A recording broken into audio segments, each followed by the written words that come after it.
हरि ओम तत्सत। तो काव्य प्रकाश के प्रथम उल्लास। तो काव्य प्रकाश के प्रथम उल्लास का मंगलाचरण चल रहा था। बोलो, नियत कृत नियम रहिताम ह्लादैकमयी मनन्य परतंत्राम नवरस रुचिराम निर्मितिम आदधति भारती कवेर जयति। ये मंगलाचरण है। ठीक है, क्या है? मंगलाचरण है। तो यहाँ पर क्या है कि कल हम कह रहे थे पंचांगकम वाक्यम ग्रंथः। क्या है? पंचांगकम वाक्यम ग्रंथः, अर्थात 5 अवयवों से युक्त वाक्य को ग्रंथ कहते हैं। तो पंचांगकम वाक्यम ग्रंथः, 5 अवयवों से युक्त वाक्य को ग्रंथ कहते हैं। ठीक है। और उन 5 अंगों को ही मीमांसा आदि में पंचाधिकरण कहा गया है। क्या है? विषयो विषयश्चैव पूर्वपक्षस्तथोत्तरम निर्णयश्चेति पंचांगम शास्त्रेधिकरणम विदुः। ठीक है, या कहीं कहते शास्त्रेधिकरणम स्मृतम। विषय होना चाहिए और उसके संबंध में संशय होना चाहिए। विषय एक होता है विषय जिसमें मूर्धन्य शकार है, एक होता है विषय जिसमें तालव्य शकार है। तो विषय होना चाहिए और उसके संबंध में संशय होना चाहिए। तीसरा क्या है? पूर्व पक्षस्तथोत्तरम, पूर्व पक्ष होना चाहिए। उत्तर पक्ष आदि दिखलाकर में अंतिम में क्या होना चाहिए? उत्तर पक्ष दिखला करके निर्णयश्चेति पंचांगम, निर्णय को प्राप्त करना। उत्तर पक्ष देते देते सैद्धांतिक निर्णय को देना। ये 5 अंग शास्त्र में अधिकरण माने गए हैं। वे ही 5 ग्रंथ के भी अंग हैं।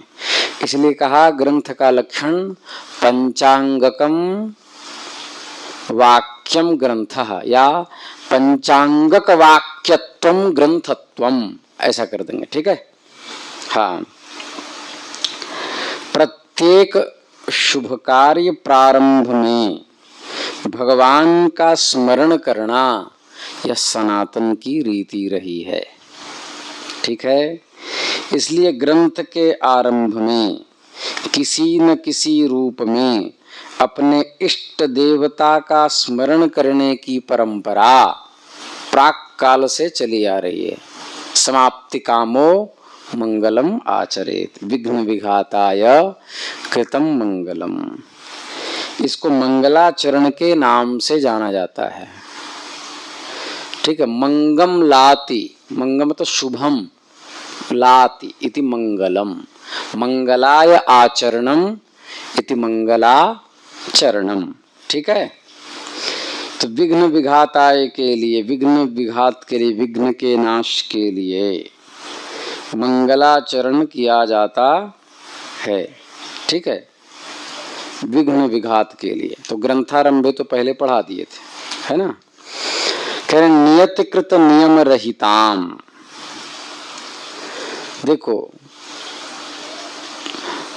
ध्वन्यालोक में आनंद वर्धनाचार्य ने, हम देख रहे थे कल, ध्वन्यालोक में आनंद वर्धनाचार्य ने कवि को ही ब्रह्मा कहा है। क्या कहा? हाँ, और कवि को ब्रह्मा कहा और काव्य संसार को उसकी सृष्टि कहा। हम उस दिन ये श्लोक उच्चारण किए थे। अपारे काव्य संसारे कविरेकः प्रजापतिः यथास्मै रोचते विश्वम तथेदम परिवर्तते। इस अपार काव्य संसार का निर्माता कवि है। कौन है? कवि है। और कवि एक प्रजापति, उस कवि प्रजापति की इच्छा और रुचि के अनुसार काव्य संसार की रचना होती है। यह कहकर आनंदवर्धनाचार्य ने कवि के असाधारण महत्व का प्रतिपादन किया है, पर आचार्य मम्मट एक कदम और आगे बढ़ गए। उन्होंने कहा कि कवि की सृष्टि, भले कवि प्रजापति है और काव्य संसार उसकी सृष्टि है, लेकिन कवि की सृष्टि ब्रह्मा जी के सृष्टि से ऊपर की सृष्टि है। ये एक कदम ज्यादा बढ़ के बताया। ब्रह्मा जी की सृष्टि से उत्कृष्ट सृष्टि है कवि की। ठीक है, कवि की सृष्टि को ब्रह्मा जी की सृष्टि से उत्कृष्ट माना, इसलिए जहां न पहुंचे रवि वहां पहुंचे कवि। कवि के सामर्थ्य को ब्रह्मा के सामर्थ्य से अधिक कहा है। अपने इस मंगलाचरण में ग्रंथकार ने अपने इष्ट देवता कवि भारती को सर्वोत्कर्षशालिनी सिद्ध करने के लिए व्यतिरेक अलंकार का प्रयोग किया है। किसका प्रयोग किया? व्यतिरेक अलंकार का। व्यतिरेक अलंकार क्या है? इसके लिए चंद्रालोक के पंचम मयूख के 59वें श्लोक में देखना चाहिए। व्यतिरेको विशेषश्चेत उपमानोपमेययोः शैला इवोन्नताः सन्तः किंतु प्रकृति कोमला। ठीक है, जहां उपमान की अपेक्षा उपमेय में अधिकता हो या न्यूनता प्रदर्शित की जाए, वहां व्यतिरेक अलंकार होता है। जैसे सत्पुरुष पर्वत की तरह ऊंचे होते हैं, पर पत्थर की तरह कठिन न होकर कोमल स्वभाव वाले हुआ करते हैं। यहाँ उपमान कौन हुआ? पर्वत। ठीक है, उपमान कौन हुआ? पर्वत। और सज्जन क्या हुआ? उपमेय। लेकिन सज्जन रूप उपमेय की अपेक्षा कोमलता विशेष दिखलाई गई, यही व्यतिरेक अलंकार है। ठीक है, उसी प्रकार उपमान से उपमेय का आधिक्य वर्णन करने पर व्यतिरेकालंकार होता है। यहाँ ब्रह्मा की सृष्टि रूप जो उपमान है, उसकी अपेक्षा कवि भारती की सृष्टि जो निर्मिति है, उसके उत्कर्ष का प्रतिपादन करने के कारण ग्रंथकार ने उनके सर्वोत्कर्षशालित्व की स्थापना की, कवि की सृष्टि को ब्रह्मा जी की अपेक्षा। इसलिए यहाँ पर क्या हो जाएगा? व्यतिरेक अलंकार। ब्रह्मा जी की सृष्टि की अपेक्षा कवि की सृष्टि में काव्य प्रकाशकार ने 4 प्रकार की विशेषताओं का उल्लेख किया है। ठीक पढ़ा रहा हूं? तो कह रहे हैं नियतिकृत नियम रहिताम। पहली विशेषता क्या है?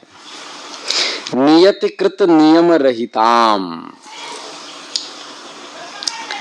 माने पहली विशेषता है कि ब्रह्मा जी की जो सृष्टि है वो नियतिकृत नियम संहिता है। ब्रह्मा जी की सृष्टि कैसी है?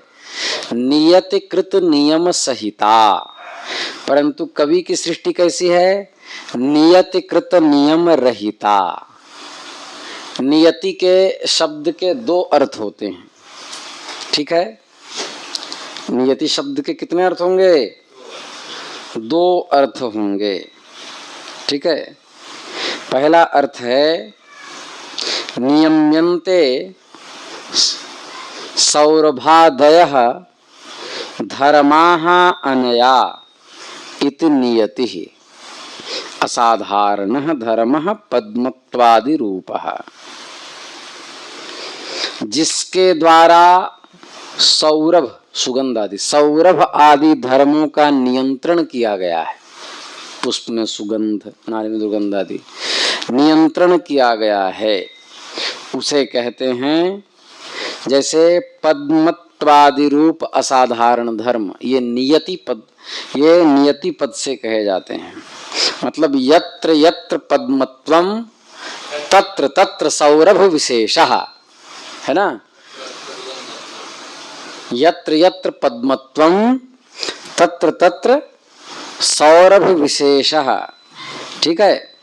तो जहाँ पद्मत्व है वहाँ विशेष प्रकार का सुगंध होता है, सौरभ होता है। इस प्रकार की व्याप्ति को नियतिकृत नियम कहा जाता है। क्या कहा जाता है? नियतिकृत नियम। तो मतलब ब्रह्मा जी की जो सृष्टि है वो नियतिकृत नियम है। क्या है? नियतिकृत नियम है, ठीक है। उसमें इस प्रकार की व्याप्ति पाई जाती है कि यत्र यत्र धूमः तत्र तत्र बह्निः, विशेष प्रकार से के सौरभ आदि का विशेष प्रकार के साथ संबंध होता है। परंतु कवि के यहाँ कोई ऐसा नियम नहीं है। उनकी दृष्टि में तो स्त्री के मुख में कमल की सुगंध होती है, उनकी आंखों में कमल का सौंदर्य होता है, उनके शरीर में कमल की कोमलता होती है, उनकी सृष्टि में चंद्रमा की शीतल चांदनी और मेघों की मंद ध्वनि से भी गृहिणियों के लिए आग की लपटें निकलती हुई दिखाई जाती है। इसलिए कवि की सृष्टि जो है वो नियतिकृत नियम रहिता है। क्या है? नियति का दूसरा अर्थ है अदृष्ट या धर्माधर्म। ब्रह्मा जी की सारी सृष्टि अदृष्ट के सिद्धांत पर स्थिर है। प्राणियों के पूर्वकृत कर्म प्रारब्ध संचित क्रियमाण अदृष्ट के फल भोग के लिए ही अनिष्ट मिष्ट मिश्रण च करके इस सृष्टि की रचना हुई और उसी के अनुसार प्रत्येक व्यक्ति को स्वर्ग, सुख, दुख, नरक आदि की प्राप्ति होती है। इसलिए कहा नियतिकृत नियति ही अदृष्टम आमुष्मिक स्वर्गादि जनकम तत्कृतः नियमः। ठीक है। परंतु कवि की सृष्टि इन सभी बंधनों से परे है। कवि केवल अपनी कल्पना के सहारे अपने नायक को पा लेता है, अपनी कल्पना के सहारे विघ्न, बाधा और संघर्ष में नायक को डाल देता है और जब चाहता है तब मनोवांछित रूप से उसको निकाल लेता है। ठीक है। तो स्वर्ग प्राप्ति अनेनैव देहेन वरवर्णिनी, इसके अनुसार कवि क्या करता है, इसी शरीर से जीते जी स्वर्ग पहुंचा देता है। ये कवि में सामर्थ्य होती है। इसलिए कवि की सामर्थ्य ब्रह्मा के सामर्थ्य से कहीं अधिक है। वो संकल्प से रचते हैं, ये लेखनी से सृष्टि की रचना करते हैं। तो मंगलाचरण के श्लोक में नियतिकृत नियम रहिताम लिखकर मम्मटाचार्य महाभाग ने कवि भारती की विशेषता का उल्लेख किया, कवि की सरस्वती का उल्लेख किया। दूसरा कहा नियतिकृत नियम रहिताम ह्लादैकमयीम अनन्य परतंत्राम ह्लादैकमयीम। ह्लादैकमयीम कवि की सृष्टि की दूसरी विशेषता है ह्लादैकमयत्व।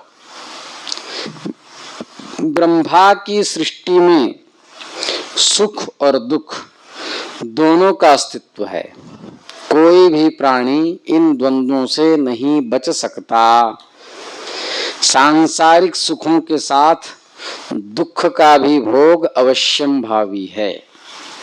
परंतु कवि की सृष्टि में दुख का कोई अस्तित्व नहीं है। उसकी दृष्टि में, उसकी सृष्टि में इंदुमती के वियोग में अज को विलाप करते हुए सुनते हैं। और जब उत्तर रामचरितम में सीता जी को रामचंद्र जी का वियोग होता है तो वहां भी लिखा है अपिग्रावारोदित्यपि दलति वज्रस्य हृदयम, अर्थात पत्थरों को रुलाते हुए पाते हैं तब उस करुणा रस में आनंद का अनुभव करते हैं।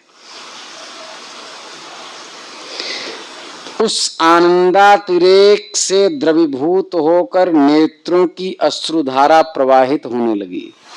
कवि की सृष्टि में रुदन एवं क्रंदन से भरा हुआ करुण रस भी आनंद को देने वाला होता है।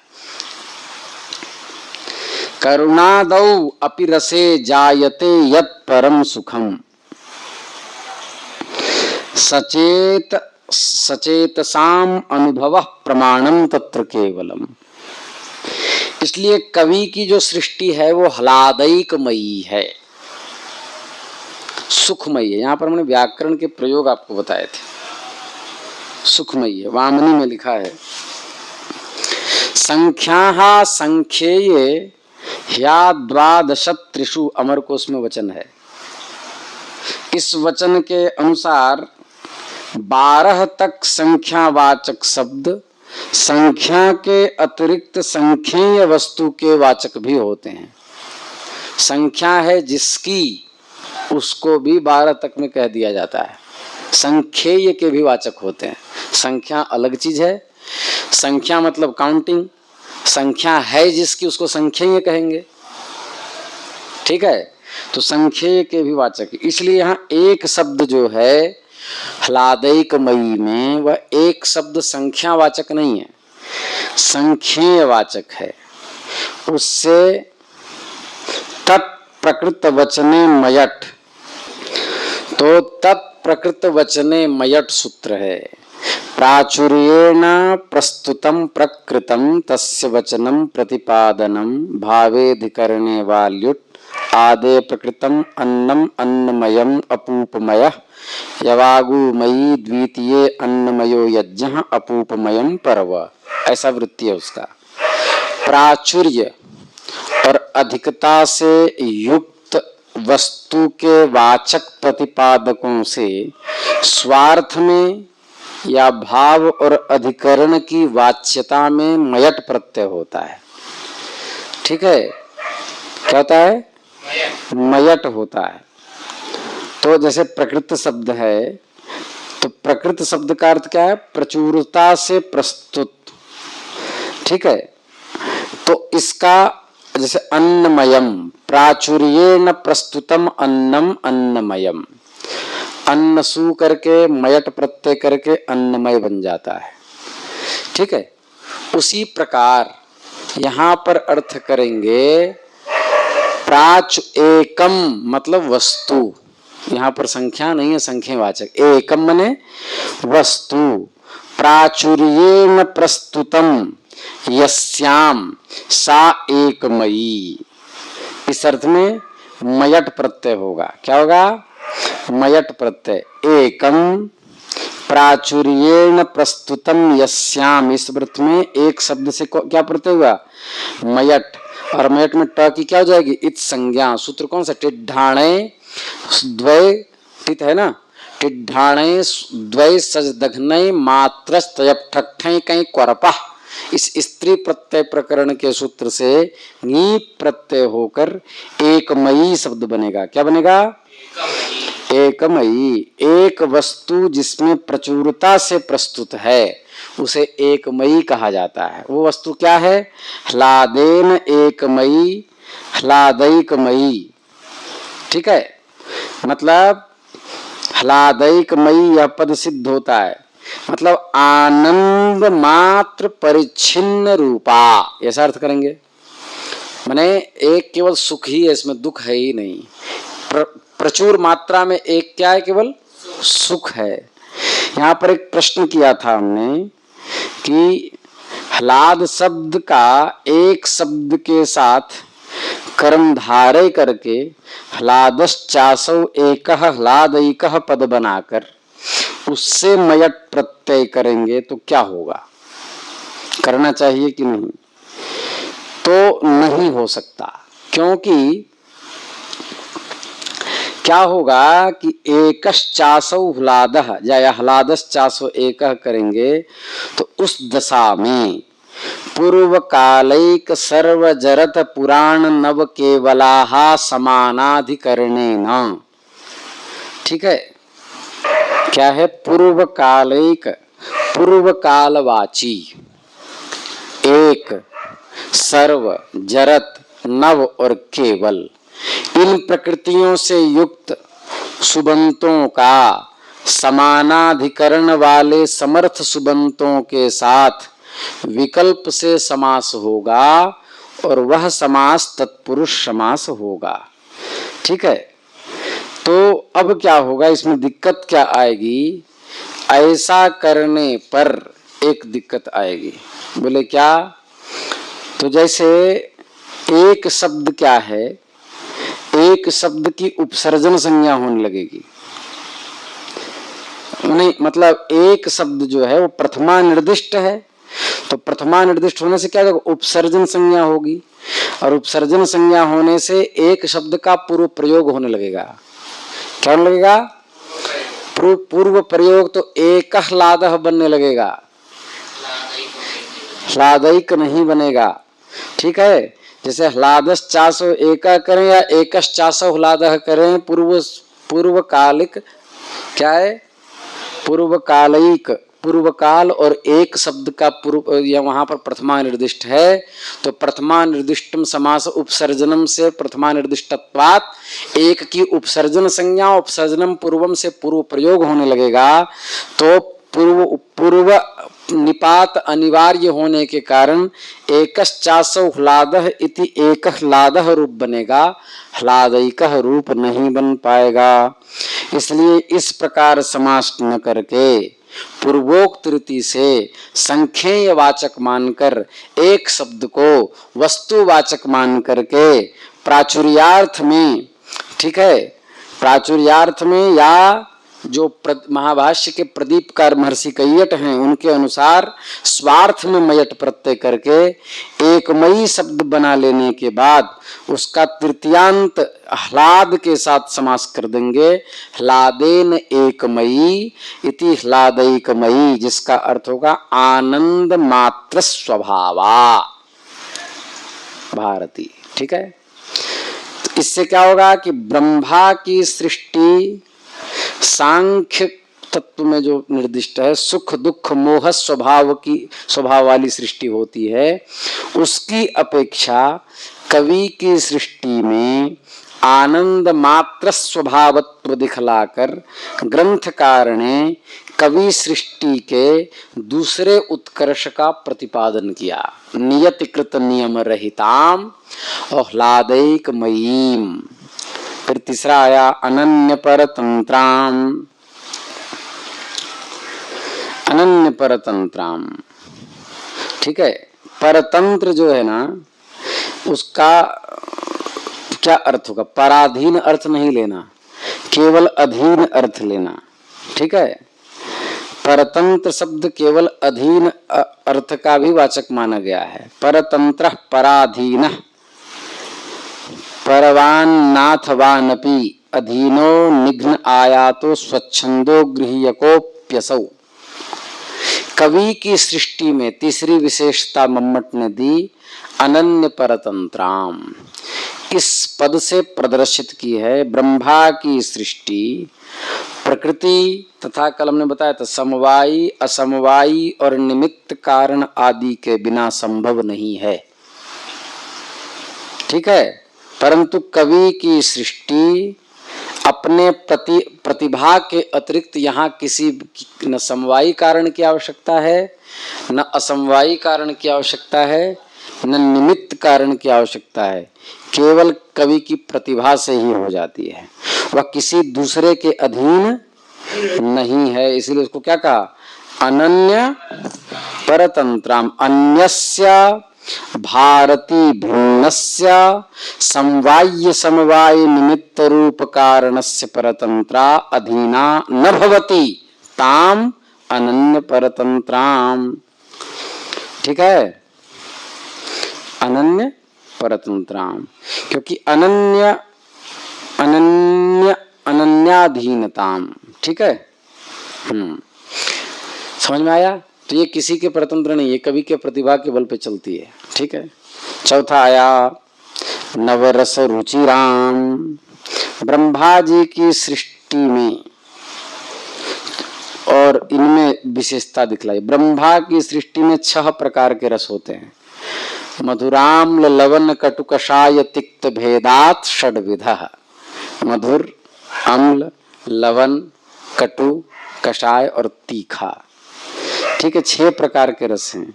उनमें सब रस मनुष्यों को प्रिय नहीं है। कटु रस से अत्यंत अप्रिय भी होता है। ठीक है, औषध आदि रूप में भी उसका सेवन करने से रोगी घबराता है। परंतु कवि के सृष्टि के रसों में विशेषता है। उसमें 6 के स्थान पर 9 रस हैं। कितने? श्रृंगार, हास्य, करुणा, रौद्र, वीर, भयानकाः, बीभत्साद्भुत, बीभत्साद्भुत इत्यष्टौ शांतोपि नवमो रसः। ठीक है, कि ये 9 रस हैं। श्रृंगार, हास्य, करुण, रौद्र, वीर, भयानक, अद्भुत, विभत्स आदि और शांत आदि। ठीक है, 9 रस हैं। तो कवि की सृष्टि 9 रस हैं। और ये रस भी जो है दुख देते नहीं है, ये आनंदमय हैं। इसलिए कवि की सृष्टि नवरसा रुचिरा हो गई। नवानाम रसानाम समाहारः समास नहीं कर सकते। ठीक है, क्योंकि उस दशा में एक वार्तिक है अकारांतोत्तर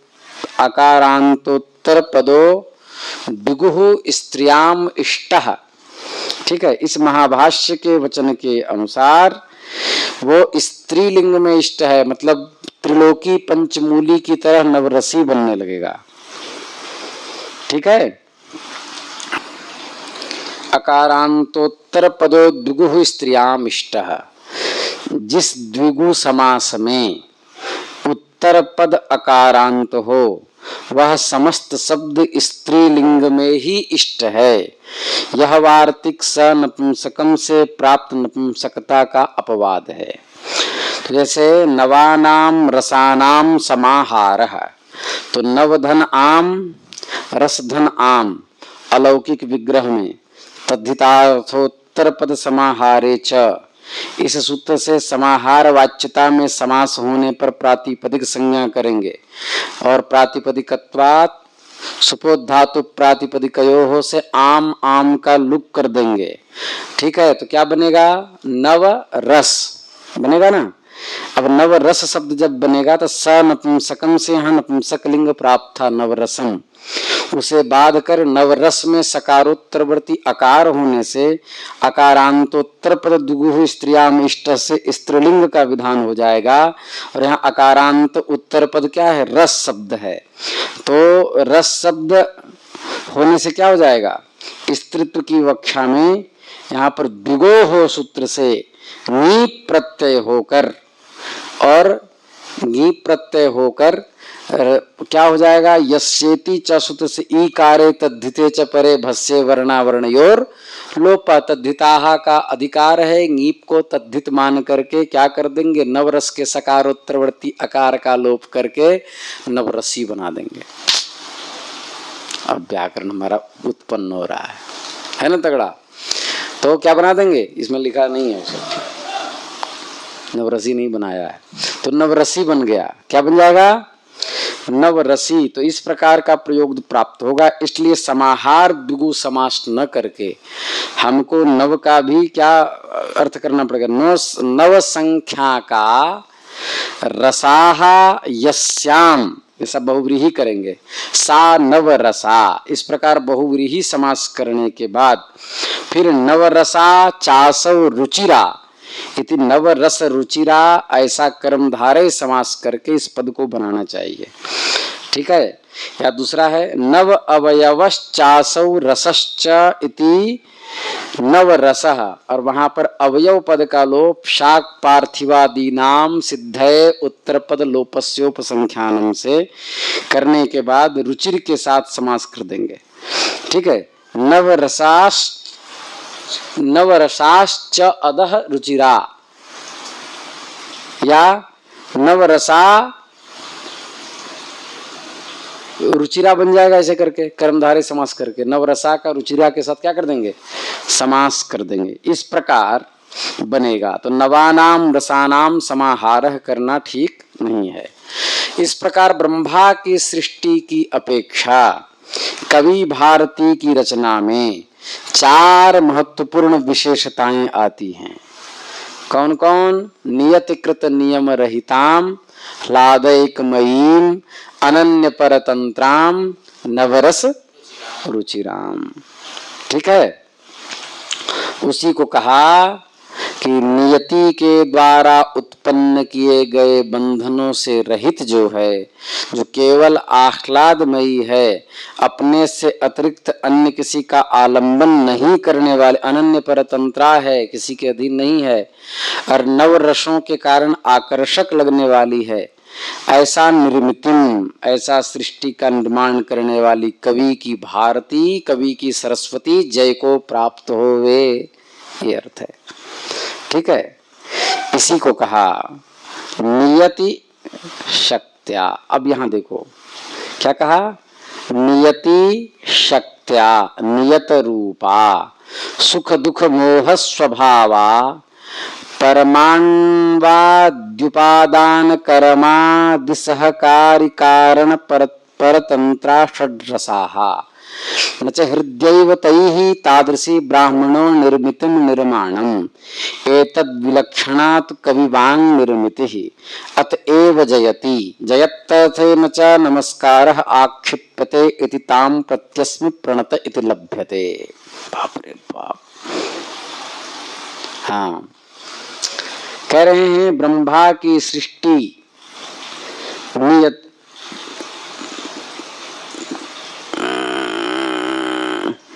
नियति शक्त्या, नियति शक्त्या क्या है, नियति में शक्ति क्या है, पद्मत्वादि रूप जो है उसमें असाधारण धर्म है सौरभादि अथवा अदृष्ट है, उसके सामर्थ्य से नियत रूपा निश्चित स्वरूप वाली, सुख दुख मोह स्वभावा, सुख दुख मोह स्वभाव से युक्त, परमाण्वाद्युपादान कर्मादि सहकारी कारण परतंत्रा, मतलब परमाणु आदि रूप जो उपादान कारण तथा कर्म आदि सहकारी कारण, समवाय असमवाय निमित्त आदि जो बताया हमने, उनके अधीन हैं, उनके नियति वाले। ठीक है, और क्या है, षड्रसा, 6 रसों से युक्त, और उनसे केवल मनोहारिणी ही नहीं, इस प्रकार की अरुचिकर भी है।